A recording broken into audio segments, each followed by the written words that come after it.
Assalamu alaikum rahmatullahi wa barakatuh. How are you all doing in YouTube and Facebook land? I'm having some fun and games today with my internet, so please bear with us. But thanks for joining us for Barakah Blessings, the second to last edition of this Ramadan, subhanAllah, where we have been looking at how to find barakah in our lives, subhanAllah, subhanAllah. And we have looked at charity with Rahim Young, and you can look at all, you can go back and into my timeline and you can get the different editions of the show. And we talked about charity really being a protection, being, a way to please Allah, yes, but also, so many manifestations of its goodness in our lives, subhanAllah. And it's good to see you. Mashallah, Saeed, nice to see you. Salaam alaikum. I've got a wonderful guest today as well. And today we're going to be talking about time, the barakah of time. Everybody in our communities, we all know somebody who just seems to be able to do it all. It's not the same idea as this, not the have it all idea. It's not that kind of, it's not a toxic non-Muslim energy where I wish I had what they had. It's somebody who you just look at them and you think, how do they manage to do that much good? Allahu Akbar. Allahu Akbar. How are they managing things when I'm in kind of chaos? Or how are they, even beyond just time management? I mean, absolutely exponential growth year on year in the goodness that seems to come to their door. And one of the observations I make about this is that I've noticed with people of barakah of time, a definite link to the Quran, a definite link to the Quran. So I want to explore that today with an amazing, amazing friend, someone I'd like to be my friend. I've got a bit of a sort of like, I want you to be my friend. She's amazing, mashallah. Ustadha Mariam Amir. She has just launched the Qariah app. If you don't have it yet, please download it. Dedicated to female recitation of the Holy Quran. Yes, that much maligned, ignored, and misunderstood area of recitation and beauty. Subhanallah. She does so much more. I'm going to invite her on to say salams to you. And salam alaikum, Ustaza. Wa alaikum assalam wa rahmatullahi wa barakatuh, friend. It's such a blessing and an honor to see you. You are such a lovely person to watch on social media, and I thank you for all of your input there, because you just add wonderful glow of positivity. And before I go any further, I want to say Bismillahir Rahmanir Rahim. And we begin all things with the name of Allah, and we praise him and we worship him and we thank him for his rahmah in all our areas of life and for bringing us together. You are, Ustaza, someone who has dedicated their life to studying Islam and then sharing it with us, and then really boosting female scholarship. I wonder, before we go on to time, and perhaps this is tied in, how did you get the barakah of time to have a family and dedicate yourself to Islam in this way?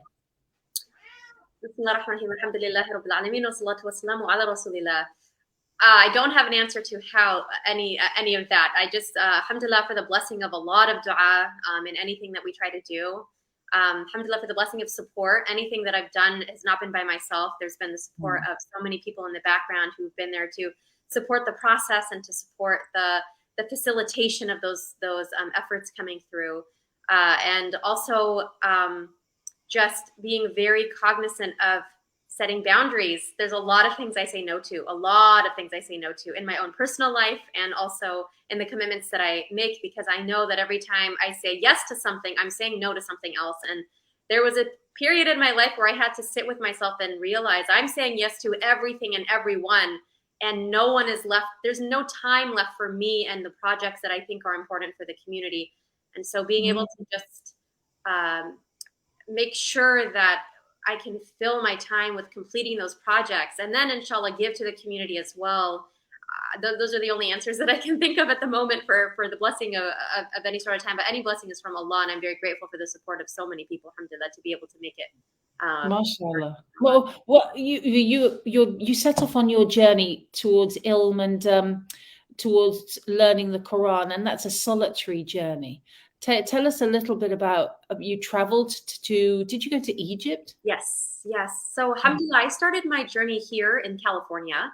I started by going to the masjid, and at that time, Imam Suhaib Webb was the local imam of our masjid. So alhamdulillah, I was so blessed that at a very, at a pivotal point in my life, I was so fortunate to have someone like Imam Suhaib Webb be, my initial mentor and introduction to Islamic sciences and fiqh and tafsir and tazkiyah and all of these different realms. But especially as a woman in particular, it was very difficult for me to navigate many of the messages that I was hearing. Imam Suhaib was also going to Azhar in Egypt at the time, so he was the imam in the summers at my masjid. And what so, year was this? What year was that, Ustaz? This was 2003, 2004. No way! Wow, Yes, a whole lifetime away. yes, literally, subhanallah. So in that time period, there were many.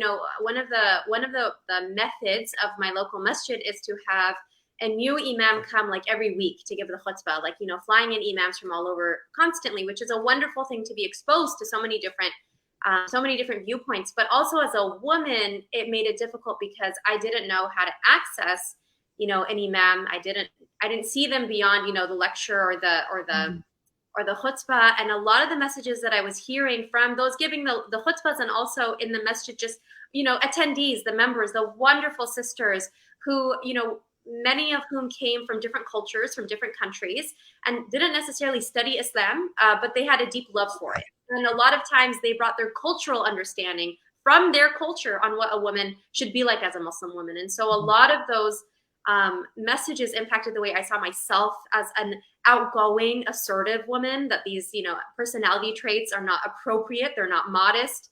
I really struggled with psychologically feeling like I can't really be who Allah created me to be, because that is my biggest test in life. And especially when it came to Quran, like I loved reciting the Quran and I was terrible at it. And I'm not trying to say I'm by any means good, but even that far back, I loved privately just being able to practice my recitation.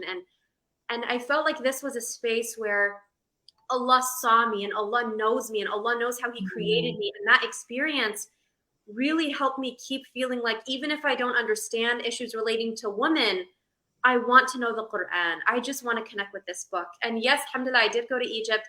And then I came back and I completed my memorization with Sheikh Mohib Fuda here in California. But what I want to share with you about Sheikh Mohib is that he took all those ideas that I received, or the messages that I was given as a woman, and he shattered them. And and so many of the scholars throughout my journey did so. May Allah bless Imam Suhaib and everyone from the beginning to the end of it. And throughout it, I'm still on the path. But Sheikh Mohib helped me realize that as a woman, my voice with Quran is necessary. As a woman, my voice with Quran is witnessed by the angels, and that other women need to hear me as a woman because maybe they haven't heard other women before. And that idea of me as a woman having a space with the Quran with my voice was something I knew on a very personal, private level. But I didn't know that in a community sense. I, in fact, thought it was haram and inappropriate for a woman to be reciting the Quran publicly. And in addition to that, I didn't even realize at the time that even though I knew that my voice privately was for Allah, many women didn't. Many women do not know that even in your own room, reciting the Quran out loud is something that Allah loves for you, that the angels search the earth for you. And yet so many women have never even recited the Quran out loud before. Maybe they've whispered it. Maybe they've said it in their own heads. But out loud, even in the privacy of their own rooms, so many women have told me they've never even tried because they didn't know women should do it too. Subhanallah. Before we go any further, I want to thank Watan Foundation for hosting this entire series. Ramadan is a great time of giving, and we are here for our Syrian brothers and sisters who, after 11 years of war, are still hanging on by a thread, and we might talk a bit further about that, inshallah. Please look in the chat. Do make a donation. These are blessed days, and the Ummah deserves you And you deserve the blessing of being a part of the Ummah before Allah Ta'ala, however small. We were talking about charity yesterday. Ustadha, slightly off topic, but Raheem Young, if you ever see him online, do look at his wonderful sincerity in talking about giving. And he said, the pinch point is where the blessing comes with barakah. So, yes, give what is easy. Don't need that. I want to share that. No, that's a nice sentiment. But the sentiment is like, I kind of want to keep that for myself, but it is still not a requirement that I keep it. That's the one. That's the one to go for. So please, we're here to help Syrian internally displaced people. SubhanAllah. Sister, going further into sisters who whisper the Quran. And we've all done this. I entered Islam through the Arab and then the South Asian community in the UK. And I was very much told, shh, why are you reciting so loudly? And my recitation is horrible. But it was in my own home. It was in my own home. And you're making these, in my own home. I was told, shh, you shouldn't be making that sound loud. To be quiet before Allah, astaghfirullah. And yeah, absolutely. I love your face. Your face says it all. Tell us about where those ideas come from. Have you found out? So in a woman's own home, for her to recite privately and quietly is completely cultural. There are scholars who talk about reciting quietly in the times where people are sleeping. This is for men and women, that if someone is sleeping and you're going to recite, you might wake them up. That might disturb them. They might have a thought that's unrelated. Like they might not think, oh, Miriam is reciting out loud. They might think something about the Quran, and they might feel, like they were made uncomfortable because of that, because, we're waking them up. So yes, men and women, if someone is sleeping in your home, if it's a time where it's not appropriate to be reciting so loud, be cognizant of how other people in the home are. But beyond this, a woman in her own home with her, male relatives who are blood related, her mahram, there's nothing in Islamic text that encourages that a woman recites privately, quietly, that she whispers. Of course, it's beautiful to whisper these love letters of Allah. You're whispering the words of Allah out of love, out of devotion, to maintain that privacy with him, that intimacy, absolutely. But to be told that you're doing this because it's more religious, this is a problem. Now, that's different from the discussion of a woman reciting in public where men who are not related to her can hear her. And I see that someone mentioned the ayah, yes, subhanAllah, that we're talking about reciting in a medium way. I don't know what the right balanced way, I guess, when you're in places where other people can be impacted by the recitation. As for reciting publicly, where a man who is not blood related to you can hear you, that goes back to a difference of opinion amongst Muslim scholars. So there is an ayah in the Quran, in Surah Al-Ahzab, where Allah is addressing the mothers of the believers. And this is a set of verses addressing the mothers of the believers. And amongst them is an ayah that's أعوذ بالله من الشيطان الرجيم بسم الله الرحمن الرحيم فلا تخضعن بالقول فيطمع الذي في قلبه مرض وقلن قولا معروفا. So what does this verse translate to? When you read it in English, it says things like, do not soften your voice. Do not speak with a soft voice. And that, what does that mean? Especially as women, where our pitches are actually softer just because we're women. Yeah. When you look at the classical scholars, the way they address this verse is they say things like, do not speak, like, for example, Al-Baghawi, Al-Qatad, Al-Baghawi, Al-Qurtubi, Qatada, and a number of other of the classical scholars. So we're talking about the scholars that we take so much of our understanding of what Quran means to be able to apply in fiqh, to take those understandings and to understand separately, how does that look like in fiqh? How do we take the rulings from them? These scholars of Quran address not talking like Ahlul Fahisha. Who are Ahlul Fahisha? They explicitly say, and forgive me for saying anything if some readers may be sensitive to this, but they specifically say, do not speak like prostitutes. Do not speak like women who are going to incite sexual desire.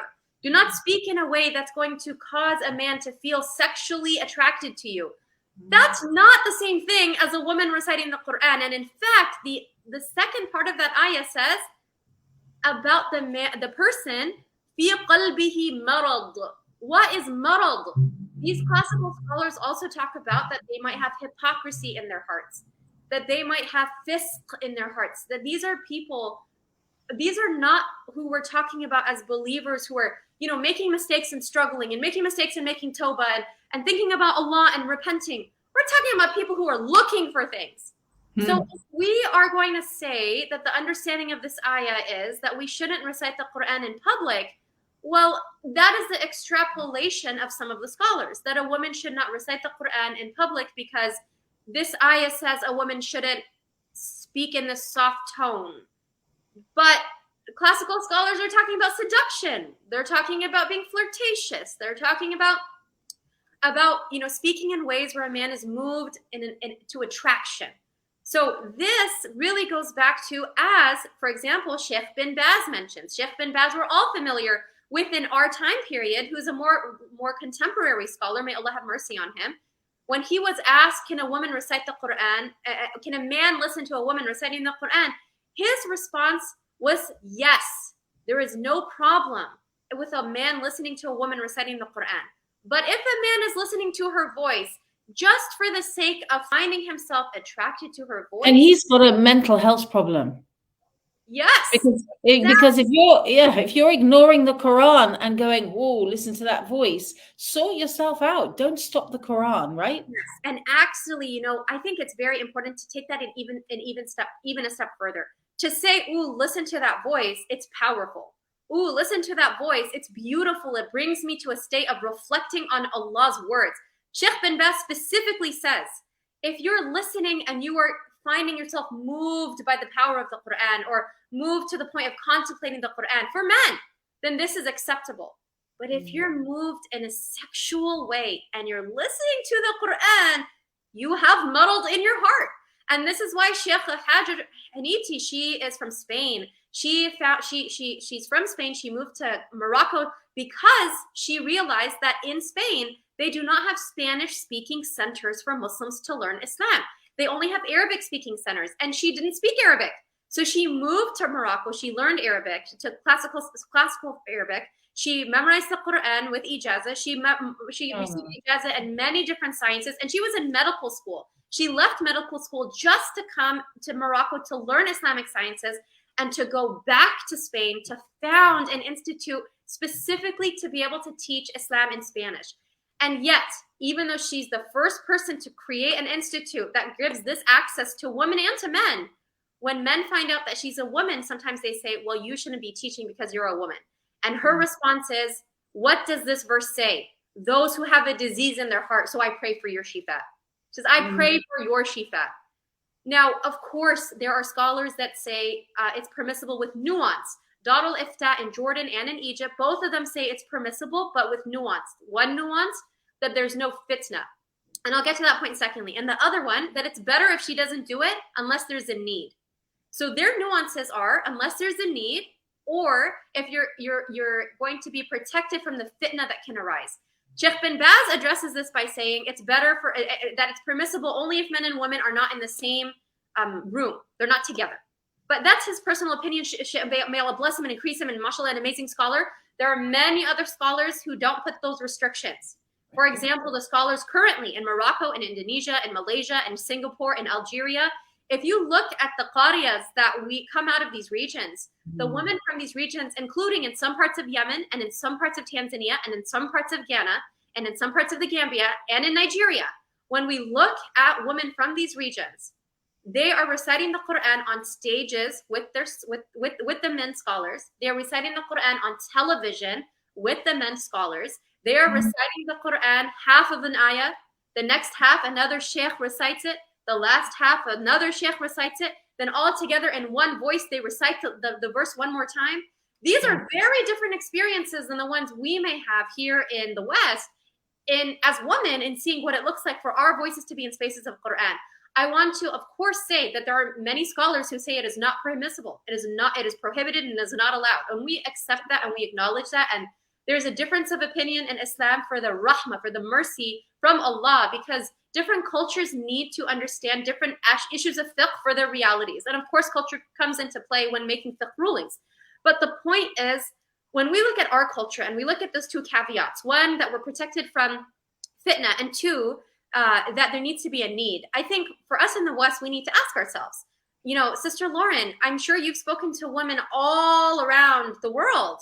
I'm sure you've met women in person in many different parts of the world who have shown extreme resiliency and who have been, models of how beautifully Islam teaches them to be women of Allah. And mashallah, your book is so beautiful. Your book is so moving, and the descriptions that you talk about, how have these women had so much strength and the generosity, the way they take care of their families, and they're the pillar of all of this. And the way that you express it in your book is so beautiful and so powerful. And many of those women have children who don't feel that connection with Islam. And sometimes it's because many times their parents immigrated to a new place, and maybe their parents didn't know the culture, and maybe they did. But the point is, a lot of times the next generation doesn't have that same connection. And oftentimes that's because they don't see themselves in the community. Muslim women many times don't see their voices. They don't see women who are teaching who look like them. They hear things like, the last 10 nights, you should stay awake all night long. You should be awake in salat in the masjid the entire time. Who is taking care of the baby the next day when that baby is waking up at 6 a.m? All night long if you've been awake. MashaAllah, many of our men can do that. Women who are primary caretakers of children, how are you going to stay awake all day when you've been awake all night? And that's a responsibility in every single night of the last 10 nights. When that is the message over and over, there's a disconnect between the reality of more than half the community and the mothers of the other half of the community. So when we look at how this impacts women, and we say, well, if the scholars who say that it's a fitna for women to recite in public, maybe they come from cultures where women have access to women reciters. Maybe when they walk into a masjid, for example, in Syria, Dr. Rania Awad, the sheikha who has founded Maristan, she talks about how in Syria, you walk into a masjid and women know that this is their space, like a specific time where women are teaching, and there are hundreds of women attending, tens of thousands of ijazas of Quran given to women who are in their homes and in institutes where you can go in and you can meet thousands upon thousands of women who are students of knowledge and scholars of Islam. That's not the reality for most of us in the United States or the UK or many parts of the West. We walk into a masjid and we don't even know if we are supposed to be praying sometimes, and we don't know who to ask. Who do I ask if my period is done? Do I ask some random man to find a random man who can go to the imam, who can maybe meet me in the hallway so I can ask him about my cycle? Right. Horrible experience. And that is so basic, that is so necessary for our prayer. And what about women who have never seen themselves in the space of Quran? So if we're saying, it's a fitna for a woman to be reciting the Quran, perhaps where those scholars made those rulings, where women had access to women reciting actively, they knew that women could recite the Quran, that's one thing. But I do wonder if those scholars were to witness today, how many women are leaving the community? How many women have left Islam? How many women have told me that they left for 20 years? 20 years they didn't open the Quran. 20 years they didn't pray. And it wasn't until recently when they saw women back in the space of Quran that they've told me for the very first time, they've opened the Quran again. That is a greater fitna. The fact that women are leaving and not coming back, that we need to address in our current contemporary reality. And if we're saying, well, if there's a need, what is our need? Our need is little girls growing up knowing they can be Quran reciters too. Even just in the privacy of their home, even just in the privacy of other women's circles, even if it's just having only women competitions and only women qiyams and only women halaqas. I have never attended a competition of just women, a conference of just women, a qiyam where it's women reciting. And yes, they are in private places. I've absolutely heard of them happening in other spaces. But the fact that they're not easily accessible everywhere, the fact that so many women have never even heard of it until I recited or until that they heard another person recite, the fact that that's so normal needs to change. And I pray that until we're at the cusp of that change now, inshallah. MashaAllah, with your help and the work of all of the scholars that are around you, that you're making this part of a big movement, it feels, then we will move forward and we won't lose any more of our young people. It's time to have a look, sister, at why we're here on behalf of Watan Foundation. I was in Syria 2 weeks ago, and what I saw there was, a really cataclysmic displacement, sis, and everybody watching, that was both physical, spiritual, and emotional. So in the physical, you may say to a 12-year-old, what happened to your home? My home is gone. Where is your mum? My mum is gone. Where is your dad? My dad is gone. Where is your school? My school is gone. Where do you live now? In a tent. So and then the feeling of a detachment happening with no stability to grow. That was what really disturbed me, brothers and sisters. And we need to give and to share the stability that Allah Ta'ala has given us with those who are unstable.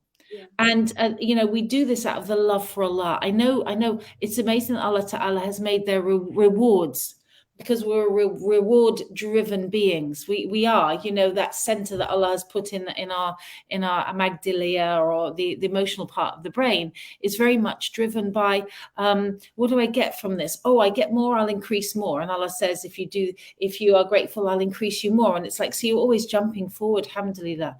But we do it above all because Allah, we love you and we don't want your people in pain.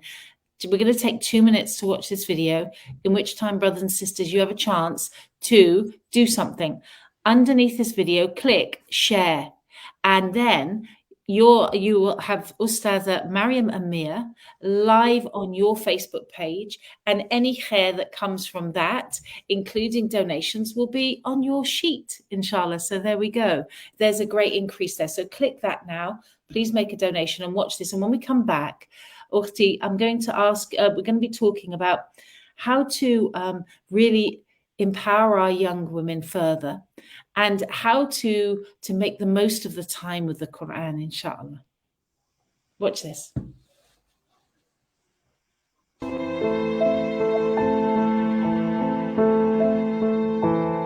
More than 1.5 million displaced people among the tents. Most of them are women and children. They live difficult life circumstances. They miss the most basic necessities of life here. We at Watan continue to aid our displaced people in Syria. This Ramadan, we launched the Step to Goodness campaign in order to improve the living conditions of the displaced here.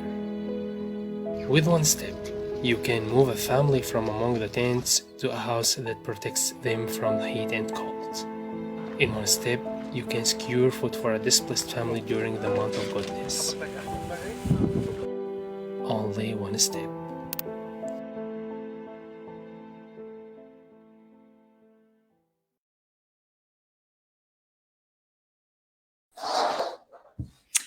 I just fell over then, and you all missed it. I just tripped over a wire and went flying. Alhamdulillah. What really goes on behind the scenes, right? Subhanallah. I'm okay. Sister Lan, I'm so glad you're okay, alhamdulillah. And I have a question for you. That video was so difficult to watch and very moving. And it says 100 pounds here on the screen. Can you share with us what that means? Is it 100 pounds and this whole family could be moved out of a tent and into a home?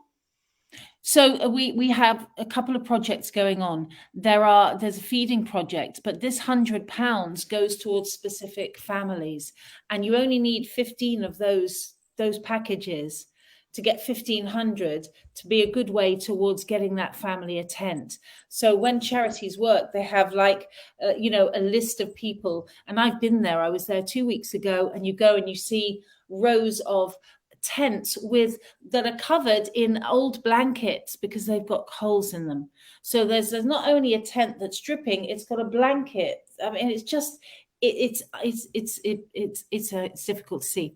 And so these new homes are there are two things. There are either the rounded tents, but we want to move away from those, and we're looking at brick buildings, and we're creating new villages. Now, these villages we hope will last maybe 10 years. The idea is that then there'll be a natural formation and things will naturalize and people will be back in their village and city centers and find a way forward. But for now, really the next step the one step to take is, can we have a place that is clean and dry? I don't have to be in the same room as my children every minute of the day. My husband and I can have privacy. Can we also have a school in our area? Because, you know, one of the big impacts, of course, is that the Syrian children in these tents, they've just vanished. They've vanished from social life.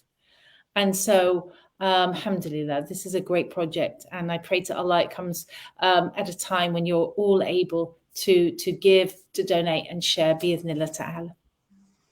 Thank you so much for this work. It's so critical, subhanAllah. So many of us at this point of Ramadan, we're thinking, I didn't do enough. I didn't finish my Quran. I haven't made enough dua. Yeah. And it's such a privilege to even look at it like that. It's such a privilege to even look at it like that, subhanAllah. You know, the Prophet, peace be upon him, talked about the fact that if you have a place that is dry, and if you are in a place of without war, and if you have enough food for your next meal, you actually have all the dunya and everything in it. 3 criteria. And then we find ourselves, you know, we mustn't slip in to getting back into dunya and thinking, if only I had that mirror that I saw in the shop, then my room would be complete. Right. Subhanallah, you know, our rooms are complete. We don't need to buy any more. I'm going off topic here, but I hate consumerism, sis. It's my absolute and it gets you, you know, you go in the shops, it's like, oh, the nice shiny things. And we're in this really pure state now, and may Allah keep us in that. So, and help us use that like mirror that we wanted to buy and instead just donate it to what's on right now. You know, like, okay, if that was going to be 50 pounds, let me instead give it today. And actually, here's something I want to run past you, sis. It's, again, we can widen the topic. Why not? It's all about barakah. Is this, I have some concern about the commercialization of Eid. Now, I love that our families are going all out to make it good for children, and to make it really, really a special couple of days.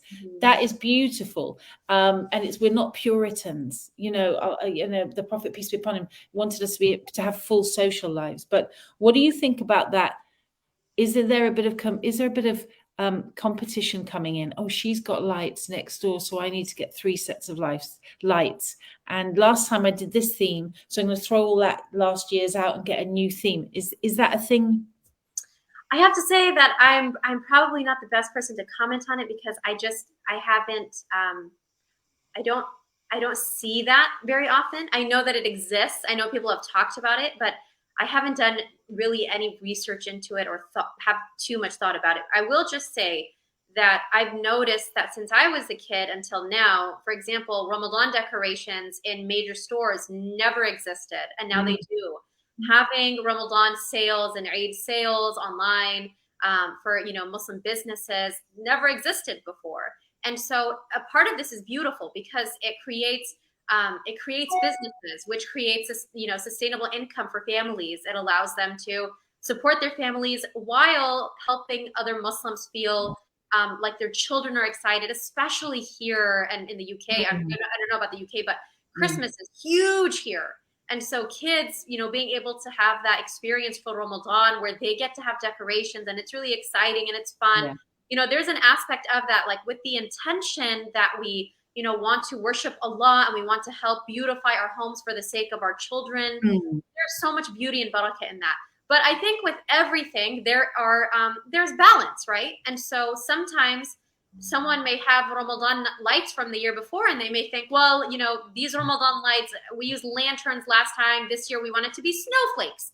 And you know, instead of perhaps donating those lights or sharing them with a friend, or maybe they just are thrown into the garbage. And that, of course, impacts the environment. That, of course, is money that could have been used in a different way. I mean, all of this goes back to intention and how it's done. So I think we are still exploring those ideas as a community. We are not sure because it's new for all of us. And so I've seen a lot of people say things like, I'm so tired of being the Muslim mom who doesn't have my home decorated and who doesn't care about decorating. I'm like, you know, may Allah bless you. You don't have to care about those things. and someone else doesn't have to not care. I think we can all find balance, but I am also not the best person to talk about this because it's not a field I actively am engaged in. So forgive me for not sharing too much more. Let's go back to your real engagement, which is encouraging engagement with the Holy Quran for all voices and all ages. And we were talking a little bit about time and these wonderful people who have the barakah of time, and this and squeezing our life around the Quran rather than squeezing the Quran into our lives. Talk to us about some of your thoughts on making time for the Quran in our lives. Sheikh Mohib, who is the Quran teacher that I completed my memorization with, let me share with you one of the most powerful experiences every single time I saw Sheikh Mohib. Anytime I think of Sheikh Mohib, my iman feels stronger. May Allah bless him and increase him, because he is a walking Quran. He recites every single day 5 ajza of the Quran a day. There's no excuse not to recite these five juz of the Quran every day. It has to be done. And he always tells me that when you recite the Quran, there's barakah that comes into your life. Don't think I need to do all these things so I don't have time to recite. No. You will have time to do those things because you are reciting. It is your recitation that will open the doors of rizq, that will open the doors of blessings, that will open the doors of protection and mercy. It is because of your recitation that the doors that you are pounding on will open. You don't need your fists, you need your recitation of the Quran. And subhanAllah, anytime I was sick and I would say, Sheikh, I actually cannot recite today because I have a very bad sore throat, he would say, send salawat on the Prophet sallallahu alaihi wasallam. And then he would say, just recite quietly, internally, with the intention that it's for shifa. Recite with the intention it's for shifa. I was doing my master's and I was working while I was memorizing Quran with Sheikh Mohib. So once in a while, I really had a huge assignment and he lived very far. So I couldn't go to do my class at that time. And I would say, Sheikh, I'm very sorry, but I have to turn in my master's paper like in 2 days. So I really need to just do my paper. And he would say, just don't forget to recite your Quran and Allah will put barakah in the paper that you do. He will give you success in what you do. The way that Sheikh Mohib's frame of mind is that the Quran is your guide. It quite literally changed the world. The Quran, when you recite it, the angels search the world. They literally roam around the world looking for one who is reciting the Quran. And when the angels come into your home, they bring with them protection and mercy and barakah and the answer to dua. Imam al-Baghawi mentioned that if one angel said Ameen, it would be enough for the dua of all the believers. It would be enough for all the believers. And yet Allah has appointed angels who do nothing but constantly make dua for the believers. Literally, that's all they do. They're constantly going around the arsh of Allah subhanahu wa ta'ala. They're praising him, they're believing in him, and they're making dua for the believers. And the angels can't do anything unless Allah has appointed them to do so. He orders them and they obey. So we have angels who are doing nothing but looking for us to recite the Quran. And these angels come with protection and barakah and the answer of dua. So when we are in, individuals who are like, I'm worried about my loved ones, I'm worried about my rizq, I'm worried about my job, I'm worried about anything, go to the Quran. And of course, also seek professional mental health services. Of course, also do the work. But don't forget that the Quran is the foundation. And subhanAllah, for women especially, when Sheikh Mohib told me, as I was, we were nearing the end of the year when there was a banquet, and Sheikh Mohib told me he wants me to recite for the banquet for those who have finished memorizing the Quran. And I said, Sheikh, I cannot. I was so taken aback. Like, Sheikh, I'm a woman. I cannot recite the Quran in front of a bunch of men at a banquet. And he became so angry at me. And he said, literally, he was yelling at me like, Maryam, the Quran, the legacy of Quran comes from women. Like, women have been Quran reciters. Women have been teachers of the Quran from the beginning, since the revelation, and all of these great. Sheikh Abdul Basid's teacher was a woman, and he just kept talking to me about how women have been in this space of Quran. And I listened to that, and he said, you need to recite so that other women can see that they need to pursue the Quran too. He told me, you're not Arab, you're born and raised in America, you're a woman, we need others to see this. And so when I recited, that was the first time that woman came to me saying, how do I do it? Like, Mm. how can I do this too? How are you reciting and you're not Arab? Like, how do you even get to this space? And it was the very first time I realized when I recite privately in my room or privately to the sheikh, it's between me and him and Allah. Mm. When I recite when other women can see me, it becomes about community. It becomes about women finding other women to recite the Quran with. And subhanAllah, I went to a university in the East Coast like 8 years ago. And I recited the Quran in one of the events. And all of the brothers were like, what is she doing? And at this time, you know, they're young. I'm older than them. And I studied this issue. And they were like so taken aback. And I understand that. I absolutely respect the differences of opinion when it comes to women's recitation. And Qariah, the Women Quran Reciters app, which we've created, is just for women. It's a women's Quran app. It's women's voices and it's women's recitation for other women.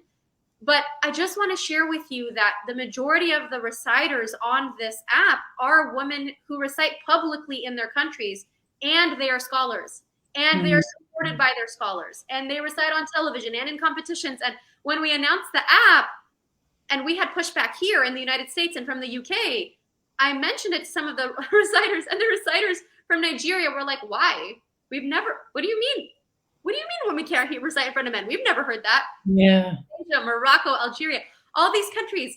I'm so sorry you have to go through that. That was their response to me. I'm so sorry that they're telling you those things. Scholars have never said that before.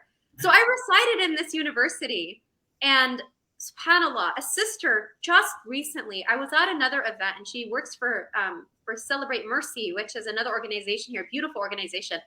And she was telling me, you came to my university like 8 years ago, and you recited the Quran, and you were the very first woman that we have seen recite the Quran. And so some of the brothers said, what is she doing? But do you know what the sisters did? They decided they wanted to recite the Quran too. So they formed a recitation circle for the first time ever. And since 8 years ago, these women have been getting together and reciting the Quran simply because they saw one person recite the Quran who was a woman. That impact, I mean, now this is 8 years. In this time, some of them have gotten married. Some of them have had children. Imagine if those women had never seen it and known that women could be reciters too. Now they're reciting for their children.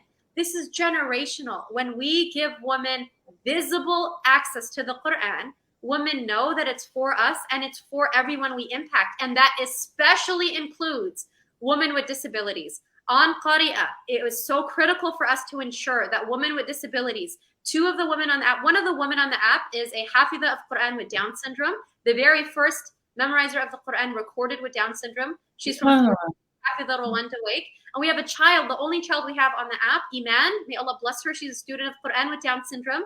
And we included her to make sure, we want to make sure that, you know, it's such an honor for us to have Iman, and it's an honor for other, individuals who are typically abled and disabled to see that no matter what no matter however Allah created you, you are with Quran. We have, mashallah, a number of blind women on the app who are Quran reciters. It's such an honor that, subhanAllah, they see with their hearts. Their hearts are their vision. And why don't we hear their voices and the power of their recitation, subhanAllah? Knowing that the Quran is for you, if you go into the Muslim community and you feel you struggle because on top of whatever you're going through, you also experience ageism, or you experience ableism, or you experience racism, whatever it is, you know that you can go back to the Quran, and that you go back to the Quran, and the Quran is your safe space. The Quran is there for you, and the Quran will help you change. And when you change, you don't just change you change the lives of people around you. And you help, especially as a woman, raise your children in a way where they see their mother. So many women told me that they've stopped singing lullabies to their kids. And there's nothing wrong with singing lullabies. But they stopped singing lullabies to their kids. And now, for the first time, they are reciting Quran for their children. That is generational impact. For a woman to tell me that at 12 years old, she was told she can't learn Quran anymore because the imam is no longer comfortable teaching a 12-year-old since she's at the cusp of womanhood, which by itself is very problematic, because if the imam is the only person of access for knowledge in the community A, he's obviously not teaching women who are adults, and B, what does that mean for a 12-year-old who's basically told to a spiritual man, your voice is so attractive. When you're reciting the Quran as a 12-year-old, he cannot be in your presence. And I understand that comes from a lot of fiqh and a lot of cultural reasons. But that 12-year-old's takeaway is, the Quran is not for me because I could potentially attract a man when I recite the Quran. And I cannot count to you how many girls, 12, 13, who have told me now as adults they haven't opened the Quran in more than a decade, more than 2 decades, because that moment etched in their mind that the Quran is only for boys, that the Quran is only for men. And if sorry, Habibti, we've got a lovely an invitation here from Amina Dean. She asks, please can you recite something for us before you finish this talk? And she suggests Surah Fatiha, please. And it's really nice to be able to please people. We only have 4 minutes left, and I think SubhanAllah, SubhanAllah, we started a bit late, and I break my fast in about 6 minutes. So, Bismillah. Alhamdulillah, alhamdulillah. SubhanAllah. Yes, absolutely. It was such an honor to be with you. Thank you. Please, everyone, make sure to donate to Watan. They're doing Watan. Is it with a ta or a ta? Watan Foundation. Oh, Watan Foundation is so necessary. Please donate. If you read the Quran in this, today, please remember after your recitation to make dua for their work. May Allah bless everything that they're doing. And you can also download Qariah, the Women Quran Reciters app, on Google Play or Apple stores for free right now, Qariah. And you can go to the website, qariah.app. So please donate to Watan today. And inshallah, let's end with just a short recitation. Or actually, let's end maybe with a short dua. And I can end with a recitation within the dua. So we ask Allah subhanahu wa ta'ala today to bless our brothers and sisters in Syria. Oh Allah, Ya Rabbana lak alhamdu kama yanbaghi li jalali wajhika wa 'azimi sultanik wa salatu wa salamu ala rasulillah. Oh Allah, bless our brothers and sisters in Syria. Allahumma alleviate their pain. Allahumma alleviate everything that they're going through. Oh Allah, replace the difficulty with ease. Replace the sadness, Ya Allah, with contentment. Ya Allah, fill their tents, Ya Allah, with comfort. Allahumma, remove them, Allahumma, from their difficulty and bring them so much better than what they've gone through. Enter them into the highest paradise. بِغَيْرِ حِسَابٍ يَا أَرْحَمَ الرَّاحِمِينَ. Oh Allah, provide for them from places that they don't expect and use us to be a vehicle of provision for them, Ya Rab. Oh Allah, have mercy on our brothers and sisters all over the world. Be pleased with our ummah, Ya Allah, and khaffif, Ya Allah, lighten on every single person of this ummah who's going through hardship. Oh Allah, forgive us and protect us and make us of the people who are used for your sake and to help this ummah, Ya Rab. Subhana rabbika rabbil izzati amma yasifun wa salamun ala al-mursaleen walhamdulillahi rabbil alameen. Wa sallallahu ala nabiyyina wa habibina Muhammad wa ala alihi wa sahbihi wa sallam. Ameen. Ameen. Thank you so much for having us and discussing Qariah today. May Allah bless the work you're doing, Sister Lauren, my dear friend. Sister Lauren, you're muted right now. I'm very moved by that recitation. I'm very moved by your dua. May Allah bless you, sister. And thank you so much for taking time to be with us. Please, everybody, look up Qariah.app, look up the Mariam Amir. Stay close and nurture the women in our community. Nurture your relationship in your heart with the Quran. And please remember to keep the sisters in your du'as, because a good community has the backing of the sisters and the mothers behind it. And may Allah bless all the brothers too. And we'll see you next time, inshallah. May Allah bless you and give you all your du'as and raise you, sister, in rank. And you and everyone. Assalamu alaikum. Wa alaikum salam wa rahmatullahi wa barakatuh. At the end of last year, we finished building this village and providing it with all the infrastructure in addition to a mosque, a medical center, and a school. This village has provided safe and dignified shelter for more than 300 displaced people, in addition to healthcare and education. For the first time in years, families here are going to break their fast and will have suhoor under the roof of a house. In this holy month, you can contribute with us to secure a safe and dignified shelter for a displaced family. Through the Step to Goodness campaign launched by Watan, we seek to build a new village for 100 displaced families equipped with infrastructure, a school, and a mosque, in addition to a medical center. The cost of building one house is $3,000, which includes the cost of preparing the infrastructure. The cost of building the mosque, school, and a medical center is $75,000. You can contribute even a small amount, and remember that with one step you can contribute to move a family from informal camps to a safe and dignified shelter. Only one step.